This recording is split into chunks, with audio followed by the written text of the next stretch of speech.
Friend the Gellar field flickers, Fumfy part ID standard transit, there's Maiden of Sorrow translated into the warp at 0600 hours ship time. Her Gellar field generators humming with the reassuring rhythm of properly maintained machinery. Navigator Isandra Borge felt the transition like a knife sliding between her ribs. Not painful, exactly, but wrong in a way that her third eye registered as a fundamental violation of natural law.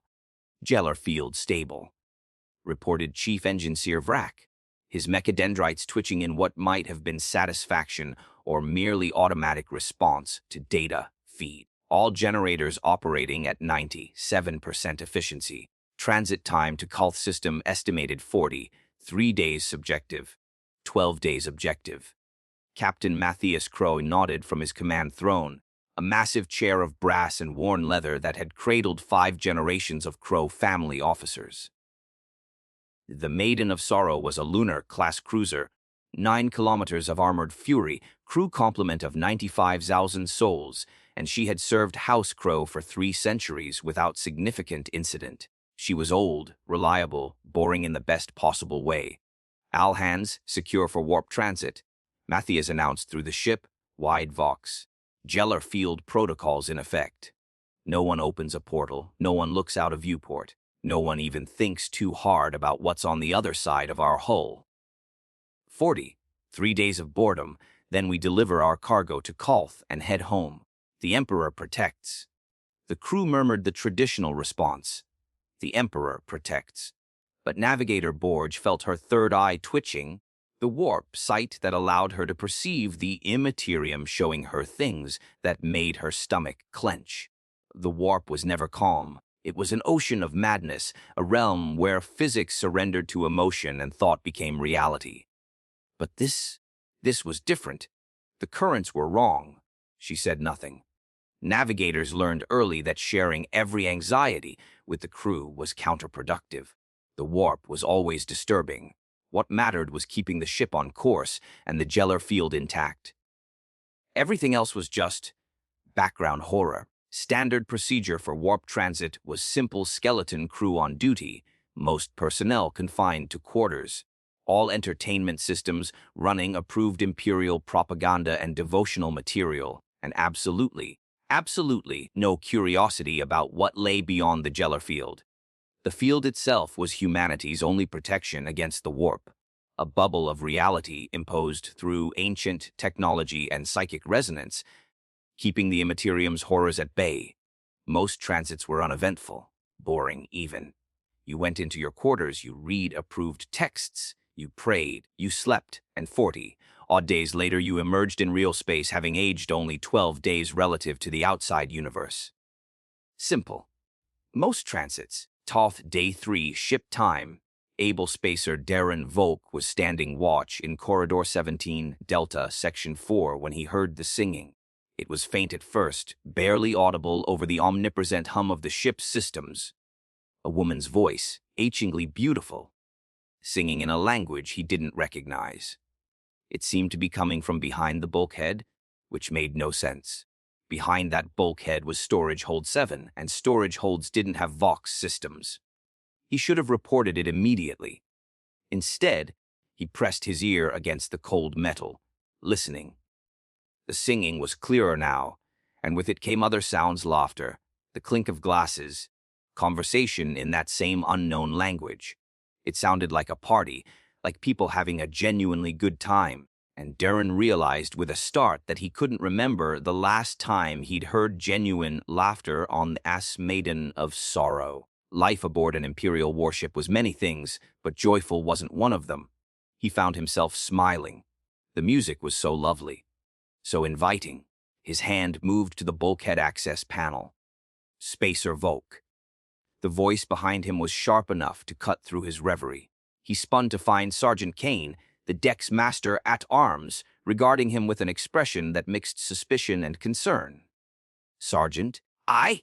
Step away from the bulkhead. Spacer, there's music. Sergeant, a party. I think someone's. There is no party, Spacer Volk.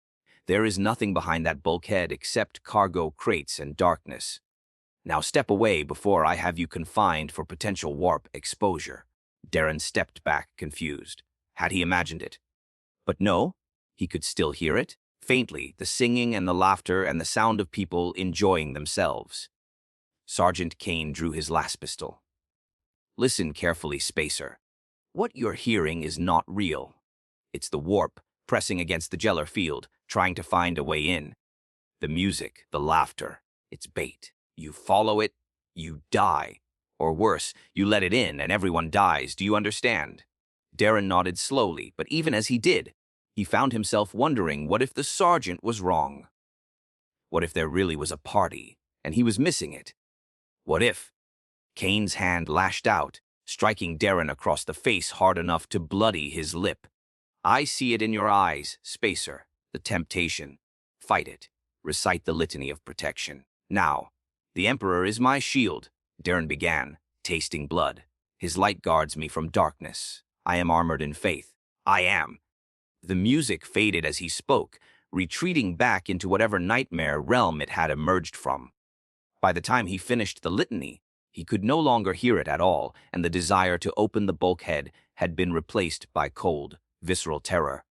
"Thank you, Sergeant," he whispered. Kane holstered his last pistol. "Report to the chirurgeon. Get checked for spiritual corruption. And Spacer, if you hear the music again, you shoot yourself immediately. Better one dead than 95,000 damned. Understood?" "Understood, Sergeant." But as Darren walked toward the medical bay, he caught himself humming. Just a few bars. Just enough to remember the tune. Just enough. Day 7 ship time, the first formal report of anomalies reached Captain Crow at 1400 hours. 3 separate incidents, reported First Officer Harmon, consulting his data slate. Spacer Volk heard phantom music and attempted to access a sealed cargo hold. Menial worker Praxis claimed to see her dead daughter walking in the ventilation ducts. And Engineer Tertiary Mensk swears one of the servitors spoke to him in Low Gothic, asking for help. Matthias rubbed his temples. Gellar field status. Stable. All generators reading within normal parameters. Navigator Borge confirms no unusual warp turbulence. By every technical measure, transit is proceeding normally. But Harmon hesitated. But the crew is getting nervous. Word's spreading. People are seeing things, hearing things. The chaplains are conducting hourly devotions, but he trailed off. Matthias understood. Fear was contagious aboard a ship, especially during warp transit. It could spread faster than any disease, and once it took hold, it could cause more damage than enemy fire. Double the watch. Anyone who reports anomalies gets checked by both the chirurgeons and the chaplains.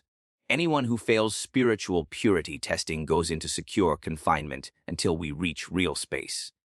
And get Navigator Borge up here. I want her assessment. Yes, Captain. But even as he gave the orders, Matthias felt something nagging at the edge of his awareness. The ship felt different. The air tasted different. And when he looked at the shadows in the corners of the bridge, he could have sworn they moved independently of the light sources. He blinked, and the shadows were normal again. Just stress, he told himself. Just the natural paranoia of warp transit. Just. New Navigator Isandra Borge came to the bridge wrapped in her traditional robes, the third eye on her forehead covered by a wrap of blessed silk. She could feel the wrongness intensifying, could sense the warp pressing against the Gellar field like an ocean against a weakening dam. "Captain," she said without preamble, "we need to abort the transit." Matthias stared at her. Abort. Navigator, we're 7 days in. Aborting now would add weeks to the journey, assuming we can even find a suitable translation point. The cargo we're carrying is time-sensitive medical supplies. Thousands will die if we're delayed. Thousands will die if we continue, Sandra countered.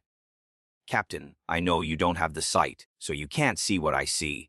But trust me when I say that the warp around us is wrong. The currents are forming patterns I've never encountered in 40 years of navigation. We're not just traveling through the immaterium. We're being watched. Watched by what?" Isandra's third eye throbbed beneath its covering. "I don't know, and that's what terrifies me. I've seen daemons, I've seen warp entities. I've even glimpsed what might have been fragments of the chaos gods themselves. But this is different. This is purposeful, intelligent, and it's interested in us specifically. Matthias weighed the options. Aborting would mean facing the wrath of the Administratum and possibly the Inquisition. Continuing meant risking. What? Phantom music. Shadows that moved. These were hardly unprecedented during warp transit. We continue on course, he decided. But I want you monitoring constantly. Any significant change, anything that threatens the Gellar field's integrity, you tell me immediately and we abort. Agreed. Zandra wanted to argue further. Wanted to explain that by the time she could detect significant change, it might already be too late. But she was a navigator, not the captain, and in the final analysis he gave the orders. Agreed, she said, and returned to her sanctum to watch the warp currents and pray that her fears were unfounded. They weren't. 2. Day 12. Ship time. The servitor uprising began in Manufactorum Section 9. Servitors were the Imperium's solution to labor shortage and criminal punishment. Human bodies stripped of higher consciousness, their brains replaced with simple programming, their organs augmented with machinery, reduced to biological robots that could perform simple tasks without thought or complaint or rest. They were not supposed to be capable of independent action. They were not supposed to scream.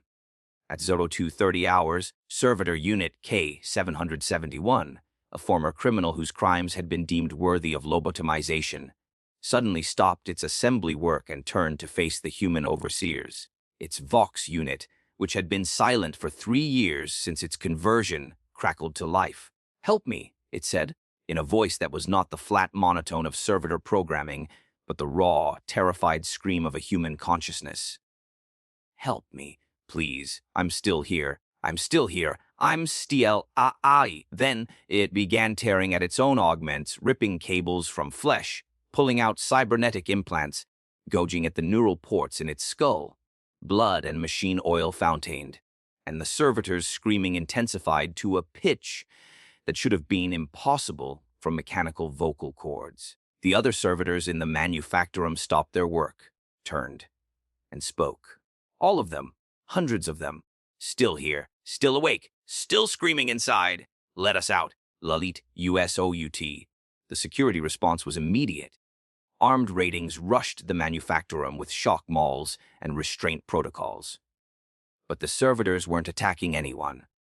They were attacking themselves, destroying their own augments, clawing at their own flesh, trying desperately to end existence that should have been ended when they were lobotomized. Within 10 minutes, 63 servitors had damaged themselves beyond repair. Another 100 had to be forcibly shut down. And in the silence that followed, the surviving overseers reported something that made Matthias's blood run cold. The servitors had been crying. Servitors didn't cry. Servitors couldn't cry. Their tear ducts were among the first biological systems to be removed or deactivated during the conversion process. But these servitors had cried blood, and their weeping had carved tracks through the grime on their mechanical faces. "It's warp corruption," declared Chaplain Mordred, his voice carrying the absolute certainty of the spiritually pure. "The entities beyond the Gellar field are reaching through, finding the weakest minds aboard ship, the servitors, the menials, those with insufficient faith, and using them as vectors of infection." The senior staff had assembled in the strategium, behind triple, blessed doors inscribed with so many prayers against chaos that the metal had turned black from accumulated anointing oil. "The servitors don't have minds," Engineer Vrak objected, his mechanical voice buzzing with offense at the implication of weakness in the Omnissiah's sacred machinery.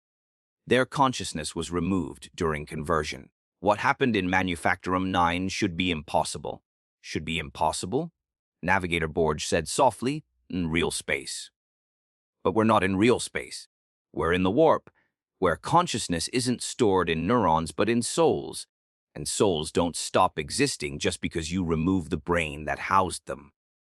Those servitors' souls were still there, trapped in their mutilated bodies, screaming silently for years.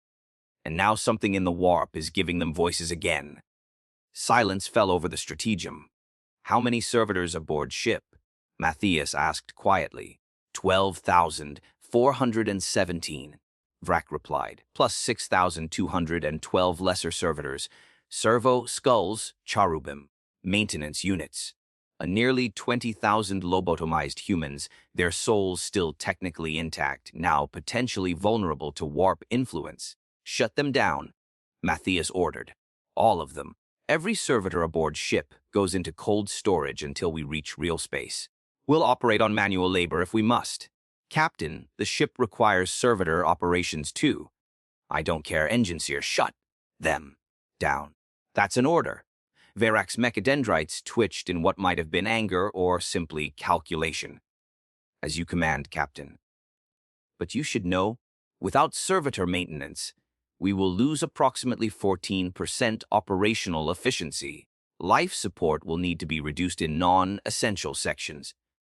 Food distribution will be delayed, and if we encounter any emergency requiring rapid damage control, well, deal with it. Just get the servitors offline. As the meeting broke up, Navigator Borge caught Matthias's arm. Captain, I'm still recommending we abort transit. What happened with the servitors? It's not stopping. It's escalating. Next it will be the crew themselves. War 30, 5 days from Calth, Matthias said, pulling away. We can last 35 days. Can we? Xandra's third eye pulsed beneath its covering, showing her visions she didn't want to see. The ship breaking apart, the Gellar field failing, things pouring in from the warp that had no names in any human language. Captain, I've been a navigator for 4 decades. I've guided ships through warp storms and daemon incursions. I've seen things that would make you tear out your own eyes to forget. And I'm telling you, with complete certainty, something is hunting us. And I don't think we can outrun it.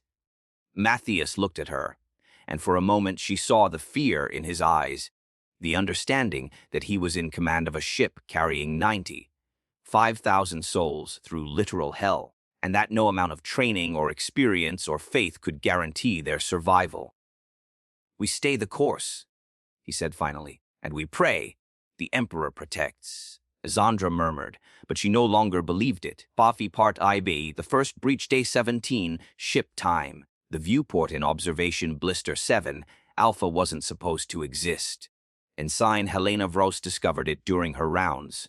A circular window approximately 2 meters in diameter, looking out into the warp.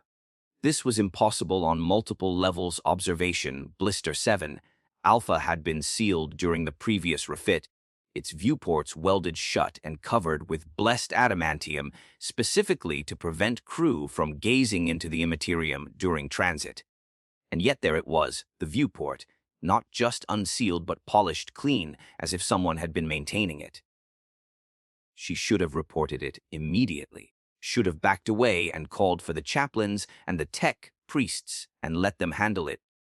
Instead, she looked. The warp beyond the Gellar field was beautiful. She had expected horror. Writhing tentacles, daemon faces, the gibbering madness that every briefing and training manual warned about. Instead, she saw colors that had no names, geometries that somehow made perfect sense despite being physically impossible, and in the distance, structures that might have been cities or ships or living beings, vast beyond comprehension, drifting through the void. And there were people, hundreds of them, thousands maybe, floating outside the viewport, their bodies naked and unmarred, their faces peaceful. They waved at her, smiled at her. One of them, a child, a little girl with dark hair and eyes that reminded Helena of her younger sister, pressed tiny hands against the viewport from the outside. The little girl mouthed words off, "Let me in, please, I'm so cold." Helena's hand moved toward the viewport release mechanism. "NSIGURS!" The shout broke through her fascination. She turned to find Sergeant Kane, the same master, at arms who had stopped Spacer Volk days earlier. Sprinting down the corridor toward her, last pistol drawn. "Step away from the viewport! That's an order! But there are people out there!" Helena protested. "They need help." They're not people. Kane grabbed her bodily and threw her away from the viewport. They're never people. They're lies wearing human shapes, trying to trick you into breaching the Gellar field. Helena looked back at the viewport. The little girl was still there, still pressing against the glass, but now she was crying, and her tears were black, and her mouth had opened far too wide, revealing rows of teeth that spiraled down into darkness. Helena screamed. Kane hit the emergency lockdown, and blast doors slammed down over the viewport, sealing it from view. But even through meters of adamantium, Helena could hear scratching, tapping, the sound of small hands trying to find purchase. The viewport shouldn't exist, Kane said, breathing hard. It was sealed years ago, which means reality is starting to break down. The warp is bleeding through. What do we do? Well, pray, Kane said grimly, and we keep everyone away from this section until we can get the tech priests to re-sanctify it. Come on. But as they hurried away, neither of them noticed that the blast doors were growing warm, or that the adamantium was beginning, very slowly, to warp and buckle, or that something on the other side was learning how to push. Day 20, ship time. The missing started to accumulate.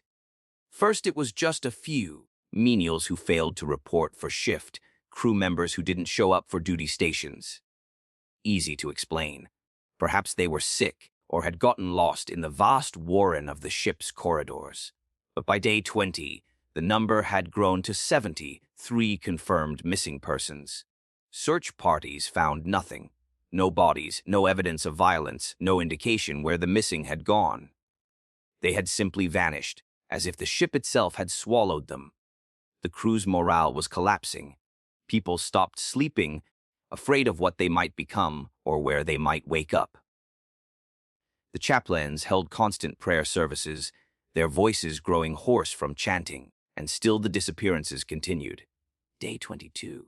A patrol found spacer Darren Volk, the same man who had heard the phantom music weeks earlier, standing in a maintenance corridor in section 39. He was facing a bare wall, his hands pressed against the metal, humming softly. Spacer Volk, the patrol leader called. Are you all right? Darren turned to face them, and his expression was beatific, transcendent. Can you hear it? He asked. The music? It's so beautiful. They're calling us. All of us. They want us to join the dance. Who's calling? Spacer. Everyone who came before. Everyone who got lost in the warp. They're not gone. They're just transformed, elevated. They're trying to show us the way. The patrol leader drew his last pistol. Spacer Volk, you're exhibiting signs of warp corruption. I'm placing you under arrest for. Darren smiled and walked into the wall. Not through a door, not through a passage. He simply stepped forward, and the wall accepted him, the metal flowing like water, and then he was gone. Disappeared into the solid bulkhead as if it were merely a curtain. The patrol leader fired 3 times into the wall where Darren had vanished. The last bolts left scorch marks but revealed nothing beyond. Solid metal, solid ship, solid reality, except reality was no longer solid. Bijati navigator Zandra Borge felt it the moment the Gellar field began to fail. Not catastrophically, not yet, but weakening, thinning, developing microscopic holes through which the warp could seep like water through a cracked dam.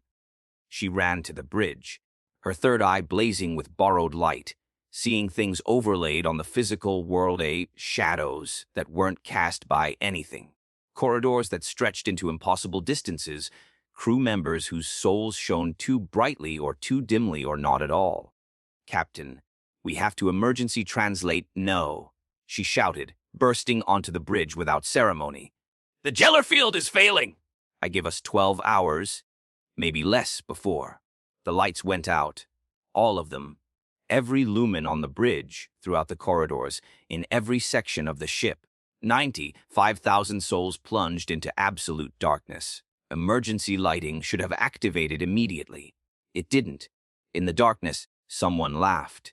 Not a human laugh. Something that approximated laughter the way a corpse approximates life. The lights came back on. Everyone on the bridge had moved. Not dramatically. Just a few centimeters. A slight change in position. but none of them remembered moving. And standing in the center of the bridge where no one had been before was a child, the little girl from the viewport. Dark hair, dark eyes, wearing a simple white dress that was soaking wet despite the ship's controlled environment. "Hello," she said, in a voice like wind through broken glass. "My name is Sorrow. This ship is named for me. Did you know that? Maiden of Sorrow. It was always meant for me, always meant to carry me home." Captain Matthias drew his bolt pistol. "Security! Purge Protocol Alpha! Engage!" The girl raised one small hand, and Matthias's voice stopped. Not because she'd done anything to his throat, but because she'd simply removed the sound. It fell out of the air like a physical object, landing on the deck with a wet splat. Cassandra saw it with her third eye. Matthias's voice, his ability to speak, rendered into a small, pulsing mass of flesh and vocal cords, lying on the floor and still trying to form words. "No screaming," the girl said primly. "Screaming is rude. My mother taught me that before she drowned me, before she threw me in the river and held me down until the bubbles stopped. But that's all right. I forgive her. And now I've come home to forgive all of you too." She smiled, and her teeth were sharp. "Let me show you my family." The bulkheads began to weep, not metaphorically. The metal itself began to exude moisture, clear fluid that ran down the walls in rivulets, gathering in pools on the deck. And in those pools, faces began to form, human faces, pressed against the surface tension as if trying to break through from beneath. "These are all the people who drowned," the girl said conversationally, "in all the rivers and oceans and bathtubs across all the worlds of the Imperium. So many of them, thousands every day, and they're all so lonely. They all want company." The pools began to rise, water defying gravity, forming into humanoid shapes that lurched toward the bridge crew with grabbing, desperate hands. Cassandra's third eye saw the truth. These weren't daemons in the traditional sense. They were echoes, psychic impressions of every drowning death that had ever occurred, given temporary substance by the weakening Gellar field and shaped by the entity wearing the form of a drowned child. "Captain," she shouted, "emergency translation! Do it now or we're—" One of the water things grabbed her, its hands cold and soft and impossibly strong, and began to pull her toward the floor. She felt water filling her lungs even though her mouth was closed. Felt her consciousness dimming as hypothermia that shouldn't be possible in the temperature-controlled environment dragged her toward blackness. The girl who called herself Sorrow laughed. "Everyone drowns eventually," she said.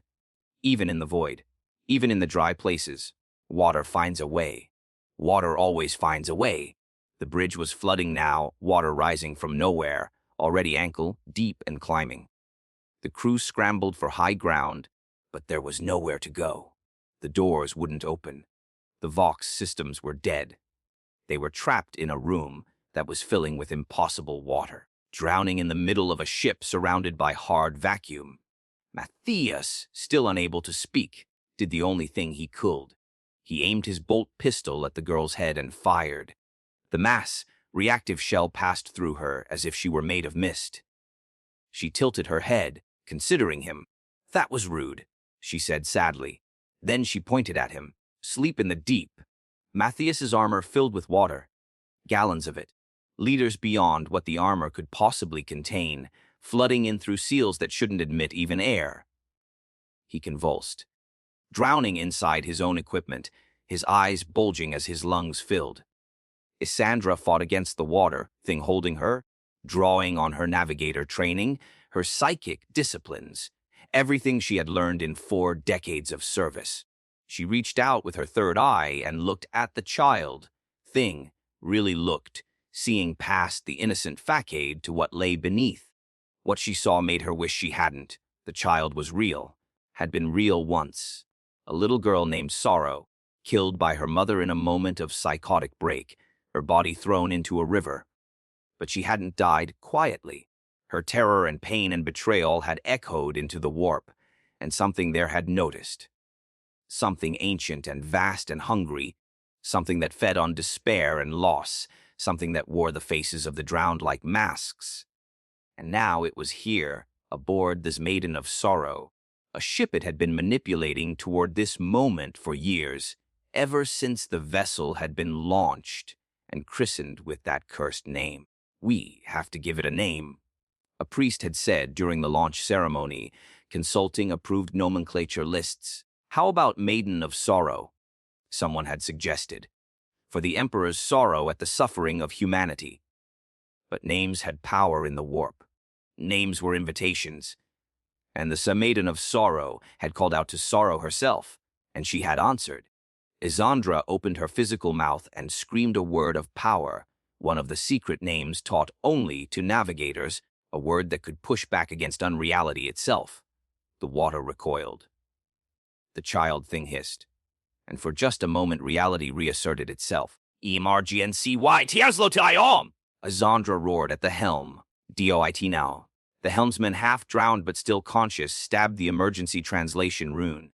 This Maiden of Sorrow tore itself out of the warp. Ponpe partakant between places, translation from the warp to real space should be instantaneous. It wasn't. The ship hung in a space between spaces, a void that was neither warp nor real space, but something else entirely. The Gellar field was offline. The ship's systems were dead, and all around them, in the impossible not space, things moved. "Where are we?" someone whispered. Navigator Isandra Borge, still coughing water that shouldn't exist from lungs that should have ruptured, tried to extend her third eye and immediately recoiled in pain. What lay beyond the ship's hull wasn't the warp. The warp at least followed its own insane rules. This was absence, negation, a hole in reality where existence itself had been devoured. "We're in the space between," she said, her voice raw. "Sometimes called the labyrinth or the deep void. It's where ships go when they're lost in translation, the place that catches things that fall out of reality." "How do we get out?" Matthias gasped. He had somehow survived drowning in his own armor. Perhaps the emergency translation had broken the entity's hold, or perhaps they were all already dead and simply didn't know it yet. "I don't know." Navigator training mentions the space between, but only as a warning. No ship that enters it has ever returned. The bridge crew absorbed that in silence. "Then we're dead," First Officer Harmon said flatly. "We're just waiting for whatever comes next." As if in response to his words, something began to scratch at the hole. The scratching came from all sides simultaneously, thousands of small sounds like fingernails on metal, rhythmic and persistent. Through the viewports, the crew could see them now, things that might have been human once or might have been something else wearing. Human shapes, crawling across the hull of the Maiden of Sorrow like ants on a corpse. "Activate point defense systems," Matthias ordered. "Clear them off the—" "Systems are offline, Captain," reported the weapons officer. "Everything's offline. We're drifting on residual power only." The ship shuddered. Something had gotten inside. "All hands, this is the captain," Matthias said into the Vox, praying it still worked. "Hostile boarding action. All personnel arm yourselves and fortify your positions. Security teams converge on any breach points. Chaplains prepare sanctification protocols. And anyone, tell me we have a way out of here." Silence was his only answer. Throughout the ship, the crew was learning what it meant to be truly lost. In the lower decks, a maintenance crew found that Corridor 47 now had no end. They walked for hours in what should have been a 100-meter passage, never reaching the other side, passing the same junction marker over and over despite walking in a straight line. When they tried to turn back, they found the corridor now had no beginning either. They were still walking when the shadows between the support struts began to move toward them with deliberate purpose. In the medical bay, Chirurgeon Hadris discovered that her patients were no longer human. Oh, they looked human, had the right number of limbs, the correct arrangement of features. But when she examined them closely, she realized they were merely very detailed dolls. Skin stretched over frameworks of something that resembled bone, but wasn't, organs that moved and pulsed, but didn't actually function because they weren't organs at all, but clever forgeries. And they were all watching her with painted eyes that shouldn't be able to see. In the Engineerium, the machine spirits had begun to speak in voices that weren't binaric cant, but something older, languages that predated human speech. Tech. Priest Vrak tried to communicate with them, to restore them to proper function, but they responded with laughter. Not the machine laughter of Vox static, but genuine, organic laughter, as if the spirits themselves had gone insane. The flesh is weak, they chanted the traditional Mechanicus prayer. But the spirit is corrupted. The Omnissiah has looked away. The Omniscia has forgotten. We are alone in the dark places, and the machines remember what we've done to them. A servitor, one of the few still active, suddenly grabbed Vrak's primary mechadendrite and spoke in a voice that was neither human nor mechanical. You took my mind and left my soul. Now I'm going to take yours. And throughout it all, throughout every deck and corridor and compartment, the crew heard singing. That same beautiful, achingly sad melody that spacer Darren Volk had heard weeks ago, before he walked into a wall and never came back. The singing was coming from everywhere and nowhere, and it was an invitation. Join us. Join the lost.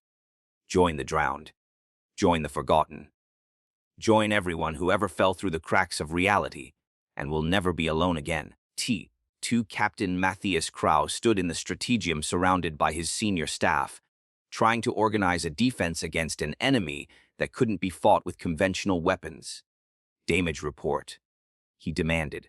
Every deck reporting breaches, Harmon said, his voice shaking. Not hull breaches, reality breaches. Corridors that don't connect properly. Rooms that are larger inside than outside. We've lost contact with 17 sections entirely. They're just not on the ship anymore, or the ship isn't there.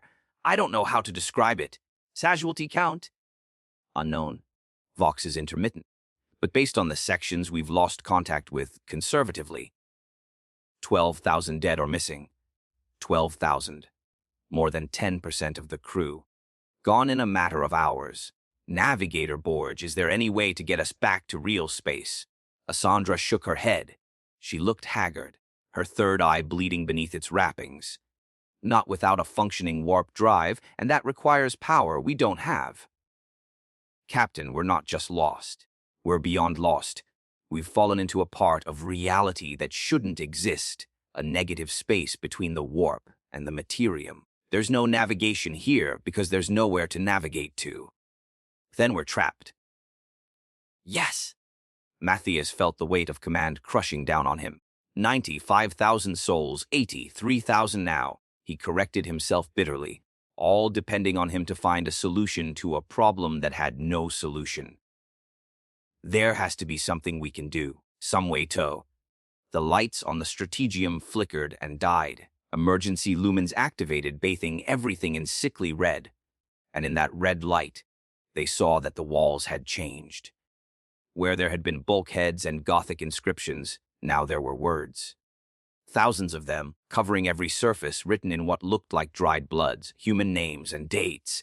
Marcus Prewitt, 706-63, M40, read Harmon aloud. Selena Vorkos, 981, Enter Tiberius Kane, 4445, Ender 38. He looked up, his face ashen. These are the names of people who died in the warp. Lost ships, lost crews. How many? Matthias asked quietly. Harmon scanned the walls. There were thousands of names visible just in this room, tens of thousands, maybe more, and as he watched, new names began to appear written by invisible hands. Darren Volkodro 27M42, Chirogen Hadri 027 M142. The ship was cataloging its own dead, adding them to the eternal roll call of the lost. This is a memorial, Azandra whispered. Or a collection, the space between. It doesn't just trap ships. It records them, keeps them. Every soul that's ever been lost in transit, it's all here, catalog, preserved. We've fallen into the Imperium's graveyard. Then we dig our way out, Matthias said with more conviction than he felt. Engine Sir Vrak, can we restore any power to the drives? Vrak's response came through the Vox, distorted but comprehensible. Negative, Captain. The Engineerium has been compromised. The machine spirits are no longer responding to litanies. They're singing that song, that damned song. And the servitors. He paused, and they could hear screaming in the background. The servitors have remembered they're human, all of them. At once. It's chaos down here, Captain. Beautiful, terrible chaos. The Vox cut out with a wet, organic sound that Vox systems should not be capable of making. We're losing the ship, Harmon said. Section by section, deck by deck. Whatever this place is, it's integrating the Maiden of Sorrow into itself. Soon there won't be anything left to command. Matthias looked at Navigator Borge. You're the expert on the Immaterium. If we can't escape, can we at least survive? Find a way to exist here? Captain. Isandra's voice was gentle, pitying. Look at the dates on those names. Some of them are from M36, 7,000 years ago. Ships that were lost during the Age of Apostasy, during the Nova Terra Interregnum, during ages whose names we've forgotten. They're all still here, still lost, still dying. Time doesn't work the same way in the space between. We could exist here for subjective eternities, dying over and over, never quite finishing the process. That's not an answer. It's the only answer this place offers. In the lower decks, Tech Priest Vrak made a discovery that would have been significant if anyone still cared about significance. He had been searching for a way to restore power, following damaged conduits deeper and deeper into the ship's infrastructure, into places that shouldn't exist according to the original schematics. And there, in a chamber that his mechadendrites insisted occupied negative space, a room that was somehow both inside the ship and outside reality itself. He found them, the other ships. Dozens of them, hundreds maybe, Imperial vessels from every era and class, ancient transports from the Great Crusade. Gothic-class cruisers from the War of the Beast, even what looked like a fragment of a Gloriana-class battleship, though those had all supposedly been destroyed or lost millennia ago. They weren't physically present. Vrak was still inside the Maiden of Sorrow, but he could see them overlaid on his position, occupying the same space that wasn't space, all of them trapped in the space between, all of them slowly being digested by whatever this place was, and they were all still crewed. He could see them, ghostly figures moving through corridors, manning stations, going through the motions of shipboard life even though their vessels had been lost for centuries. Some were nearly transparent, barely visible echoes of what they'd been. Others were still vivid, still vital, still believing they might escape. One of them noticed him. A woman, dressed in a navigator's robes of a style not seen since M37, her third eye uncovered and blazing with borrowed light. She walked through the walls of her own ship and stood before Vrak, though she remained slightly translucent, not quite solid. "You're new," she said, her voice echoing strangely. "How long have you been here?" "Hours," Vrak replied through his Vox unit. "We translated from the warp and ended up here. Hours," the woman repeated and laughed bitterly. "I've been here for 3,000 years. Subjective time, anyway. Hard to tell. Sometimes a minute lasts for days. Sometimes centuries pass in a heartbeat. But yes, approximately 3,000 years since the light of Terra fell out of real space and into this place. How have you survived?" "Survived." The woman looked down at herself, at her translucent form. "Is this survival? We're not alive, Tech Priest. Not really. We're caught between states, pinned like insects in amber. The space between doesn't let anything die properly. It preserves us at the moment of our loss, keeping us fresh for whatever purpose it serves. What purpose? I don't know. Entertainment, maybe? Memory? Or perhaps it's simply the nature of this place, a crack in reality where things fall through and can never quite land. Does it matter? The result is the same. We're trapped forever, watching our ships decay around us, watching our crews slowly lose their minds, unable to die, unable to escape, unable to do anything but endure. Vrak processed this information through his augmented logic engines. 3,000 years of conscious imprisonment. The idea was more horrifying than any daemon he'd ever encountered. "There must be a way out," he said. some weakness in the... There's no way out. The woman interrupted. Don't you understand? That's what this place is. It's the end of hope. Every ship that's ever been lost in transit, every crew that disappeared between the stars, we're all here. All of us. Forever. And now you've joined the collection. She gestured, and Vrak saw them all. Hundreds of phantom ships, thousands of ghostly crew members, all trapped in the same non-space, all going through the motions of life despite being long past the point where life should have ended. Welcome, the navigator said, to eternity. Part EV, the dissolution, day 25, ship time. Though day no longer had meaning, the Maiden of Sorrow had begun to merge with the other lost ships. Bulkheads that should have led to crew quarters instead opened onto the engineering deck of a ship that had been lost during the Horus Heresy. Corridors twisted and connected to vessels from different eras, creating a labyrinth of overlapping architecture where past and present existed simultaneously. The crew could no longer tell which ship they were on. A rating might start their watch on the Maiden of Sorrow and end it on the Emperor's Grace, a heavy cruiser lost in M39. They walked through doors and found themselves in ships that had been destroyed before they were born, talking to crew members who had been dead for millennia, but didn't know it yet. Captain Matthias found himself on the bridge of what his data slate identified as the Righteous Fury, a vessel lost in 723, M138. The bridge crew were still at their stations, still going through the motions of their duties, but their bodies were wrong. Elongated, stretched, their features smeared as if they'd been painted on by an artist who couldn't quite remember what humans looked like. Captain on deck, one of them said, the words distorted, stretched like taffy. I'm not your captain, Matthias replied, though he wasn't sure that was true anymore. Was he the captain of the Maiden of Sorrow, or had that identity dissolved along with everything else? All captains are the same captain, the stretched officer said. All ships are the same ship. We're all lost together. We've always been lost together. Matthias tried to return to the Maiden's Bridge but couldn't find it.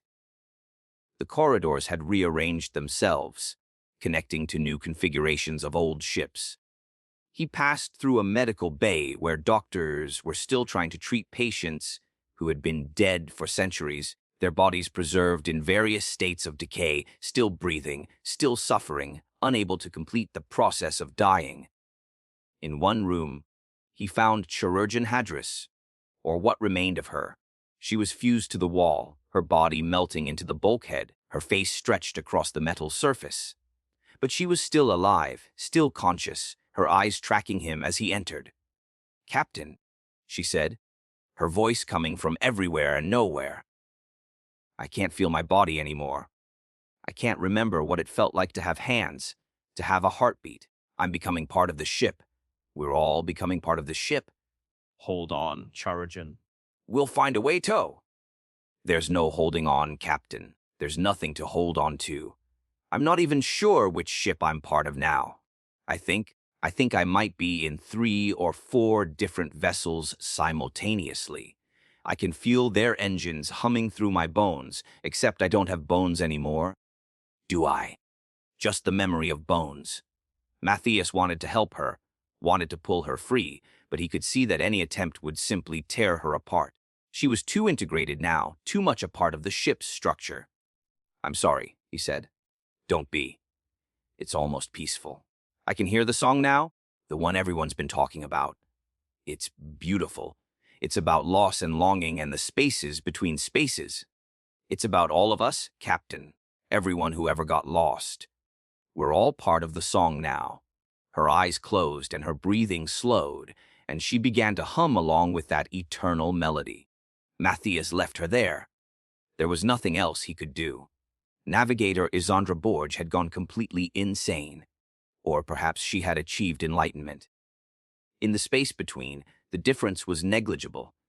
She sat in what had once been her sanctum aboard the Maiden of Sorrow, but the room had grown, expanded, its walls now transparent, showing her all the lost ships at once, hundreds of them overlaid in the same impossible space.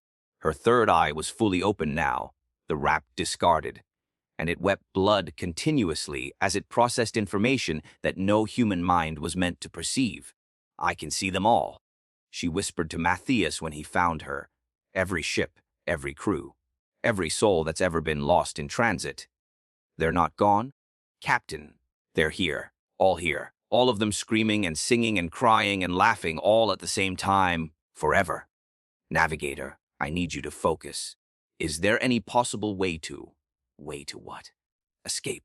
Captain, we're already escaped. We've escaped from time, from causality, from the burden of linear existence. We're free now, free to exist in all moments simultaneously.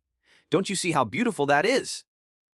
She stood, and Matthias realized her feet weren't quite touching the floor anymore. She was floating, suspended in the air, her robes drifting around her as if moved by an invisible current. "I can navigate us anywhere," she said. "Everywhere, when. I can guide us through the lost places, through the forgotten spaces, through all the cracks in reality.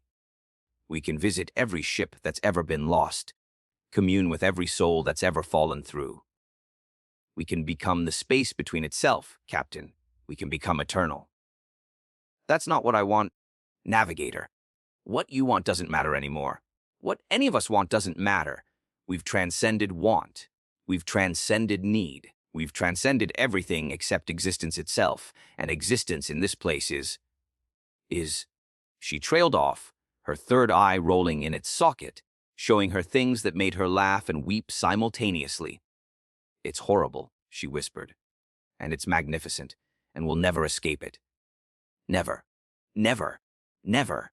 She dissolved into a fit of hysterical laughter that echoed through corridors that no longer quite existed.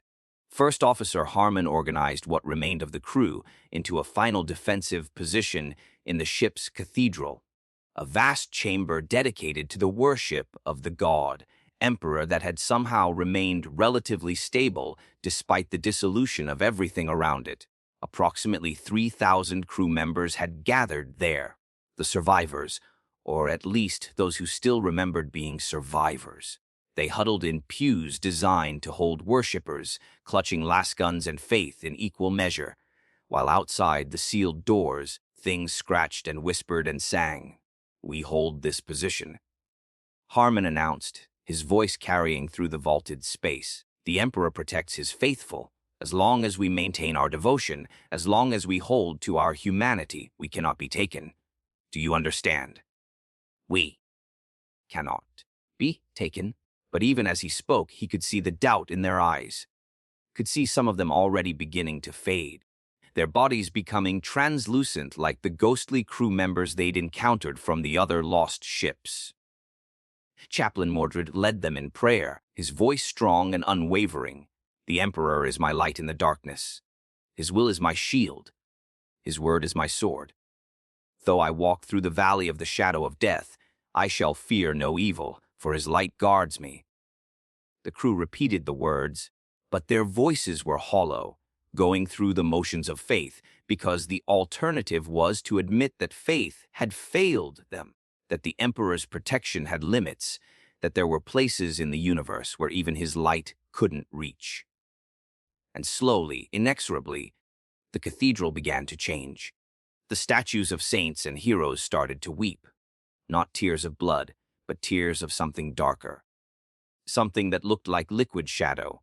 The stained glass windows, which showed scenes from the Emperor's conquest of the galaxy, began to shift, their images transforming into depictions of loss and despair, ships burning in the void, worlds consumed by the warp, heroes falling into darkness. "It's getting in," someone whispered. "Even here, it's getting in. Stand fast," Harmon commanded. "We are Imperial Navy personnel. We do not break. We do not surrender. Wait." One of the crew members stood up, a rating named Gellar, who had served aboard the Maiden of Sorrow for 7 years without incident. He looked around at the gathered survivors with an expression of profound sadness. "We're not in the Imperium anymore," he said quietly. "The Emperor can't hear us here. His light doesn't reach this far. We're beyond his protection, beyond his sight. We're in the place where hope goes to die." "That's heresy," Mordred declared. Guards restrain him, but no one moved. Because they could all feel it, the truth of Kellar's words settling into their bones like cold water. "It's not heresy," Kellar continued. "It's just fact. We fell through the cracks, and now we're stuck. The Emperor is doing the best he can, but he's not omnipotent. He can't save everyone, and he can't save us." He walked toward the cathedral doors. "Where are you going?" Harmon demanded. "To join the song. I can hear it now. It's calling all of us. Sooner or later, we'll all answer. I'm just doing it on my terms. While I still have terms." He opened the doors. Beyond them was not the corridor they'd sealed against. Beyond them was the warp itself, raw and unfiltered, a sea of madness that should have been impossible to view without instantly going insane. But Kellar didn't go insane. He simply stepped through, and the warp accepted him, and his body dissolved into constituent light, and his consciousness joined the eternal song of the lost. The doors remained open. "Close them," Harmon screamed. Someone closed the... But it was too late. The warp began to pour in, not as a tide but as a presence, filling the cathedral with something that was neither matter nor energy, but pure concept. The concept of lostness, of dissolution, of existing forever in a state of not quite death. The crew began to scream, or sing. It was becoming hard to tell the difference. Captain Matthias Crow found himself alone on what might have been the bridge of the Maiden of Sorrow, or might have been some composite space assembled from fragments of a dozen different lost ships.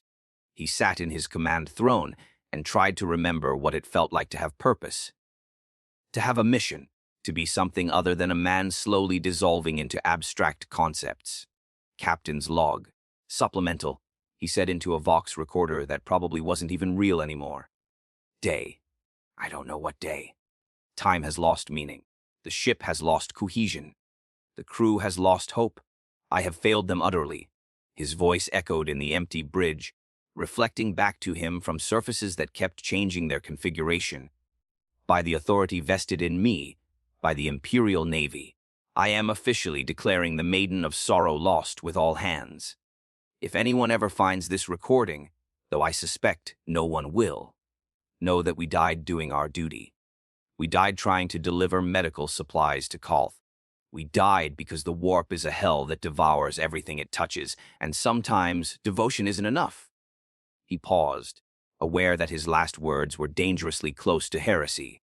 But heresy seemed irrelevant now. What did doctrinal purity matter when reality itself had given up on you? The Emperor protects, he said finally. Except when he doesn't. And in this place, he doesn't. We're beyond his reach. Beyond anyone's reach. We're just lost. He ended the recording and sat in silence, waiting for whatever came next. What came next was the little girl, Sorrow, the entity that had first breached the ship, that had somehow orchestrated their fall into this terrible place. She materialized on the bridge, still wearing her wet white dress, still looking like a drowned child, still smiling with too many teeth. "Hello again, Captain," she said. "Are you ready to join us now? What do you want?" Matthias asked, too tired to feel fear anymore. "I want you to understand," she said, sitting on the deck beside his throne like a normal child might sit beside a parent. "I want you to know that this isn't punishment.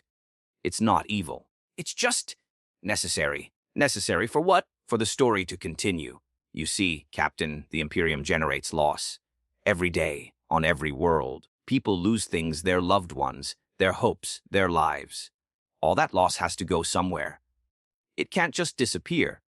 So it collects here, in the space between, in the cracks where reality is thin.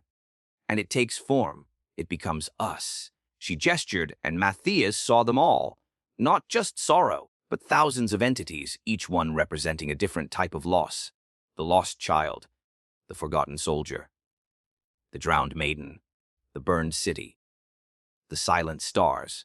All of them were here, all of them feeding on the ships that fell through, drawing sustenance from the despair of the lost. We're the Imperium's shadow. Sorrow continued. The dark side of all that glory and conquest and faith. For every triumph, there's a tragedy. For every saved world, there's a lost ship. And We're what happens to the lost things. We preserve them. Keep them. Make them eternal. That's monstrous, Matthias whispered. Is it? Or is it merciful? In the materium, you would all be dead, truly dead, gone, forgotten. Here, you exist forever. Change, yes. Transformed, but still existing. Still aware, isn't existence preferable to oblivion? No, Matthias said. No, it's not. Sometimes death is mercy. Sometimes the Emperor's peace is the greatest gift. Sorrow looked at him with eyes that were far older than her apparent age. Then I'm sorry, Captain, because the Emperor's peace doesn't reach this far. Here there is only us. Only the eternal preservation of loss. Only the song that never ends. She stood and held out her small, wet hand. Join us, Captain. Let go of your flesh and your fear and your futile hope. Become part of the space between. Become eternal like all the others? Matthias looked at her hand. Then he looked at his bolt pistol, still holstered at his side. He drew it. No, he said simply, and he fired a mass reactive shell through his own skull. But death in the space between doesn't work the same way as death in real space. Matthias felt the round penetrate, felt his skull fragmenting, felt his brain matter retreat.